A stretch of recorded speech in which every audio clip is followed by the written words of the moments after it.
Sen Ташиевтин заказысың деп атат. Сени Ташиев заказ кылган. Мени эмне үчүн ал заказ кылат? Мен ал кишини тааныбайм. Биринчиден. А мен өзүм Москва жергесинде иштеп жүргөн обычный эле бир мигрант баламын. Мигрант жигитмин. Семьямды багайын деп бир жашоого болгон аракетте жүргөн бир жигитмин. Мени каяктан Ташиев заказ кылат айтсаңар? Мында оюңарга келген эле оттоп жаза бербегилечи айланайын эй. Түшүнүп турам, Ташиевти көбүрөөң жаман көрүп атасың. Сот залына кирип олтурганда журналисттердин бер жакта провокационный кылып берип аткан суроолору түшүнүп атасыңарбы? Мына бүгүн берди го, мына уккула. Бияктан шуурап сиз айтып атпайсызбы буну? Элге чыгарсам эмне болот, кандай болот деп. Эмне кылышат деп. Ошол Ташиевдин убагында камалган журналисттер, активисттер жана башка ошол сыяктуу адамдардын айткан сөзүнө караганда Ташиевдики экесе олуттуу, экесе күчтүү айтылыптыр. Бул ал үчүн жоопкерчиликке Эми муну карасаңар, эми сотко чейин жеткенде, сот ишин териштирип баштаганда болушунча давить этип атат. Бул деген жаш бала, 7 жаштагы балага дагы уже түшүнүктүү эле болуп калды го бул жагычы. Туурабы? Мен Ташиевти, Садыр Нуркожоевичти колдой берем, дальше колдойм. Силер бул досту Ташиевти алып туруп, андан кийин силер билесиңерби? Ачык эле сөз. Президентке өтөсүңөр. Бирөөң Баткен окуясы болуп атканда, бирөөң басып бардыңбы чегарага? Мен өзүм Баткенден болом. Бирөөң бардыңбы ошо чегарага? Ташиевтен башка. Ошол жерге автомат, кадимкидей ок чыгарып өлтүрө турган, адамды өлтүрүп турган оружиянын астына башын сайып барды го Ташиев. Ынтымак менен ошо чегарабыз чечилип азыр эл тынч жашап атат. Баткен элим жашап атат азыр. Например, да? Мен эмнеге колдобой коюшум керек? Бул ушунча жумуш кылгандан кийин мен бул кишини эмнеге мен колдобой коюшум керек? Колдойм да. Элди жөн эле бөлүп жарып атасыңар. Мындайча суроолорду бербегиле, андай кылбагыла. 75 киши, 72 киши кат. Аны пусть сот өзү чечип алат. Медиа тармагыны өнүктүрүп алыш үчүн өлүп талып барып жабышып ататтар да. Мындай ачык эле сөз да. Андай менен сен интернет тармагың, сен интернет желең өнүгүп кетпейт. Ташиев анткени элдин кишиси. Ташиевти, Садыр Нуркожоевичти дагы бир жолу эскертем, эл алып келген. Ташиевти, Садыр Нуркожоевичти эл гана кетире алат. Укам баскы сенчу. Мен укам басага он үчүн акча таппай атабыз.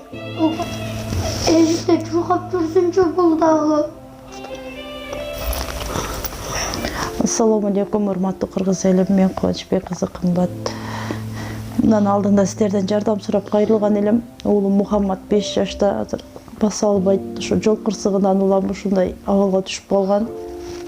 Мындан алдын 3 жол операция болгон башында. Азыркы учурда башында аппарат менен жашап жатат. Сиздерден суранарым, ушу баламдын операциясына жардам берип кетүүңүздөрдү өтүнөм. Берген жардамыңыздарды алып атабыз. Аллах разы болсун баарыңыздардан. Көптү көрсө көл болот дейт. Ушу балам басып кетүүсүнө себепкер болуңуздар. Балам да бутуна туруп, өз алдынча мектепке барып, өз алдынча ойношун каалайм. Мен баламды көрүп жүрөгүм ооруйт. Бизге азыркы учурда $45,000 акча каражаты керектөлүүдө. Бизде андай сумма жоктугунан улам аргасыздан кайрымдуу кыргыз эли менен жардам сурап кайрылып жатам. Бизге кайрымдуулук кылам деген инсандарга өзүмдүн атымда банк ачылган. 3197 Кымбат К деп чыгат. Ошо Россия өлкөсүнөн котором дегендерге Сбербанк 3097 Нурбек деп чыгат. Ал дагы өзүмө караштуу. Аллах таалам баарыңыздардан разы болсун. Берген жардамыңыздарды алып жатабыз. Тинькофф жок. Мен Шамшыбек Кыдыршаевичти да жакшы көрөм. Колдоймун. И Садыр Нуркожоевичти да колдоймун. Лично менин колдоома эч кимиңер каршы чыга албайсыңар. Ал мен могул жерде көрүп турам, ошо именно ошо блогерлер келип жазып атат да. Сен аралашпа, сен мындайсың, сен андайсың, сен бөлүнбө, провокация кылба. Блогер болсоң башка тармагыңды, Кыргызстанды макта, өнүгүүлөрдү эмнеге айтпайсыңар, блогерлер? Кандай достуктар ачылып атат Кыргызстанга? Ошолорду эмнеге айтпайсыңар? Эмне үчүн силер Ташиев менен Садыр Жапаровдун ортосундагы саясатты гана талдашыңар керек? Эл, түшүнгөн эл колдоп атат. Менин оюмдучу, менин пикиримди.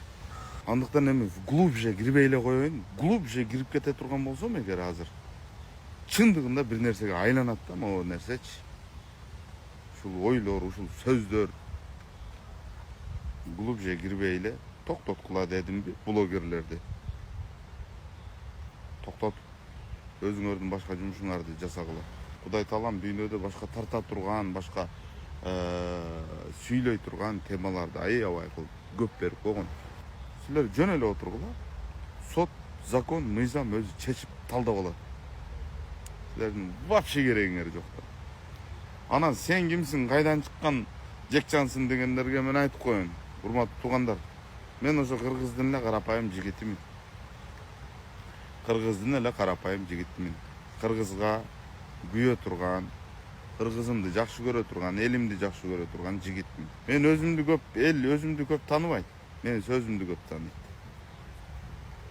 Ошондуктан, пожалуйста, баягы видеонун астына түшүп алыпчы, оюңа келгенди оттоп, мурдуңа келгенди жыттап жаза бербегиле, макулбу? Эр болсоңор эгер, ошо никнеймиңерди, Инстаграмдагы атыңарды, өзүңдүн ат фамилияңды коюп туруп, сүрөтүңдү коюп, ош элим айтмакчы капатаңды кой дагы, конкретный могул жерге. Анан кийин комментарий жазгын. Какой-то левый аккаунт ачып алып, батыр боло бербегиле. Макулбу? Мен силерден өлүп кетсе коркпойм, уктуңарбы? Блогерлер. Так что, ийгилик барыңарга.